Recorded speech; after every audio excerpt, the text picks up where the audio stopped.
नमस्कार, आपण पाहतात खानदेश दर्पण 24/7. आणि तो पेपर घेतो. हां, याच्यावर घेऊन कपडा घेतो. फक्त खाली नको ठेवू, खाली नको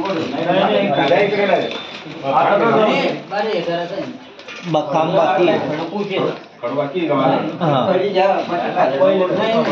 आता पहिले हे ना खडू पहिले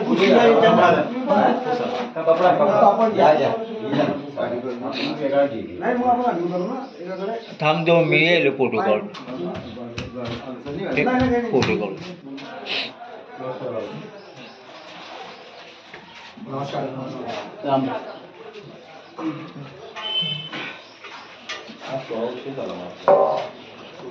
नाही झालं लवकर परत घ्या.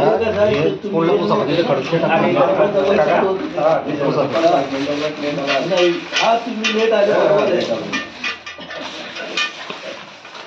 तुम्ही त्याचे आले असते ना तर मग लवकर मग मी कपडा घालतो.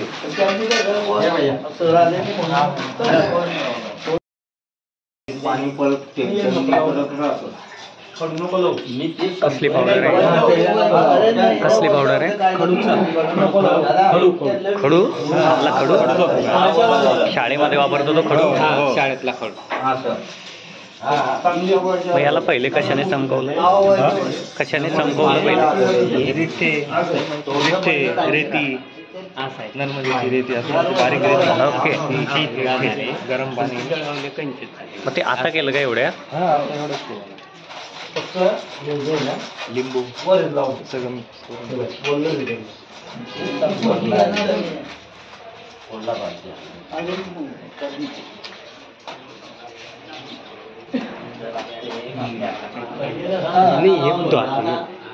लिंबू ते राहतं ते पाणी आणतात.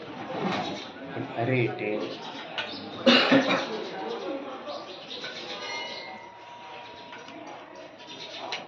रेट्याचंच पाणी.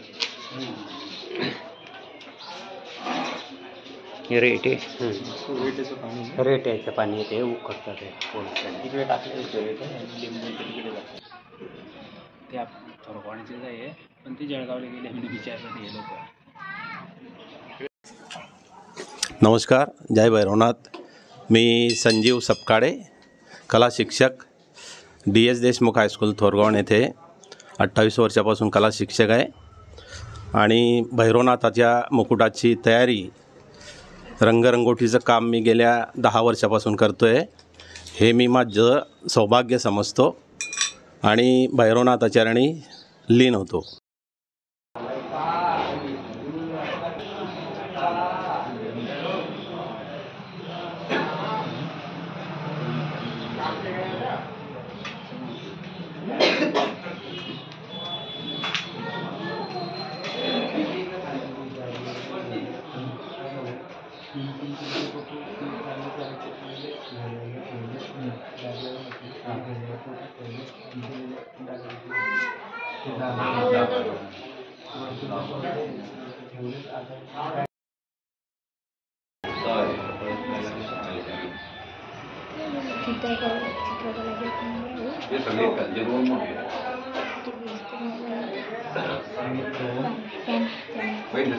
चार मोठे आणि एक लहान. चार मोठे आणि एक लहान.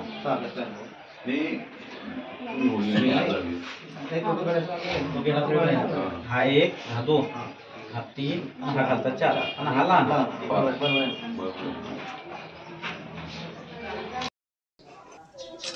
आमचा हा यात्रोत्सव जय भैरवनाथ यात्रोत्सव माघ शुद्ध पौर्णिमाच्या दिवशी आयोजित केला जातो. माघ शुद्ध पौर्णिमेच्या आदल्या दिवशी आमच्या इथे गावच्या व परिसरातून काठ्या येत असतात आणि त्या काठ्यांचं गावातून वाजत गाजत मिरवणूक निघते आणि ती साधारण 4-4:30च्या सुमारास मिरवणूक निघून गावाच्या बाहेर 9 वाजेपर्यंत त्यांच्या नियोजित स्थळी स्थानापन्न त्या केल्या जातात. दुसऱ्या दिवशी सकाळीच चावडीवरती सूर्योदय होण्याच्या आधीच मुकुट आणले जाते.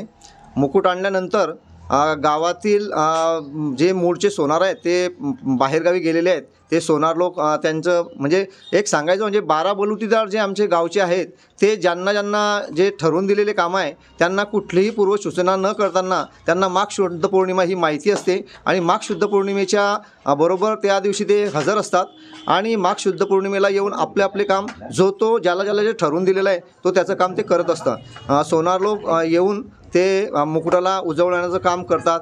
त्याच्यानंतर एक संजय सपकाळे सर आता 10 वर्षापासून हे काम करत आहे. त्याच्या आधी सोनार सर होते, ते सोनार सर हे काम करत होते. आता संजय सरांनी हे चांगलं काम हाती घेतलेलं आहे आणि चांगलं काम देवाचं रंगरंगोटीचं काम ते करतात. आणि साधारण 10:30 वाजेला चावडीवरून मुकुट उचललं जाऊन साधारण 12-12:30च्या सुमारास मंदिरामध्ये जाऊन तिथे बाण्यावरती मुकुट ठेवलं जातं. त्याच्यानंतर त्यांना वस्त्र परिधान करून सर्व सोन्याचे दागिने चढवले जातात आणि मग नंतर परिसरातून आलेले बहुसंख्य म्हणजे सर्व भारतभरातून आणि ह्यावेळेला तर परदेशातूनही भाविकजन दर्शनासाठी आलेले आहेत आणि ते मग दर्शनाचा लाभ घेत असतात. ह्या दर्शनाचा लाभ घेत असताना आमचे 12 बलुतेदार प्रत्येक ज्याचं काम ठरवलेलं ते करतात. भिल्ल लोकसुद्धा रात्रीचा जागता पहारा देत असतात. परत आमच्या या यात्रोत्सवाच्या काळात जागरण म्हणून काही एक लोकनाट्य आयोजित केले जातात. आता ते प्रस्थ थोडं कमी झालेलं आहे, पण आधी चांगलं प्रस्थ होतं ते, पण आता ते कमी झालेलं आहे. आणि नंतर मग हे याच्यात तिसरा दिवस शेवटचा जो यात्रेचा दिवस असतो ते साधारण दुपारच्या वेळेला 3:30 वाजेला काटकरी लोक सर्व नैवेद्य घेऊन जातात. भैरवनाथाला नैवेद्य दाखवतात आणि त्याच्यानंतर ते टोडराची पूजा करून भैरवनाथाच्या मोकळ्या पटांगणामध्ये ते टोडर पूर्ण असं जमिनीमध्ये गाडलं जातं आणि मग तरुण युवक हे जे आहेत हे ते टोडर उपडण्याकरता हे करत असतात. याच्यामध्ये पहिला एक टोडर उपडण्याचा मान पोलीस पाटलाला असतो आणि मग त्याच्यानंतर सर्व तरुण युवक नंबर लावून टोडर उपडण्याचं हे करत असतात. ज्याला एक भैरवनाथाची शक्ती प्राप्त होते तोच हे टोडर उपडू शकतो अशी एक आख्यायिका आहे. आणि अशा प्रकारे मग हे टोडर उपडलं गेलं की ते नियोजित स्थळी नेलं जातं आणि त्याच्यानंतर मुकुट दागिने वगैरे सर्व उतरवून जे नियोजित स्थळ आहे त्या नियोजित स्थळावरती पोहोचवले जातात.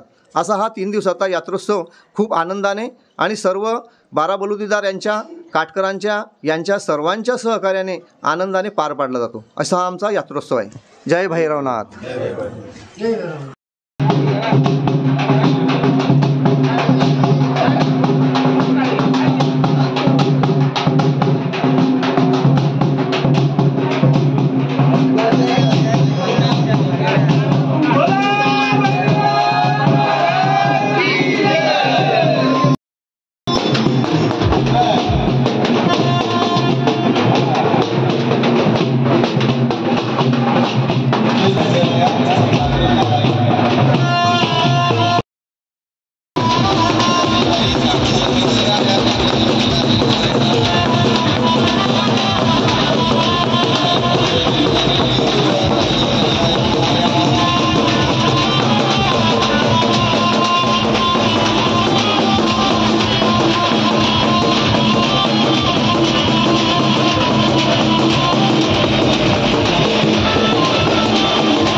अशाच ताज्या बातम्यांसाठी पाहत रहा खानदेश दर्पण 24/7. आजच आपले चॅनल लाईक व सबस्क्राईब करा.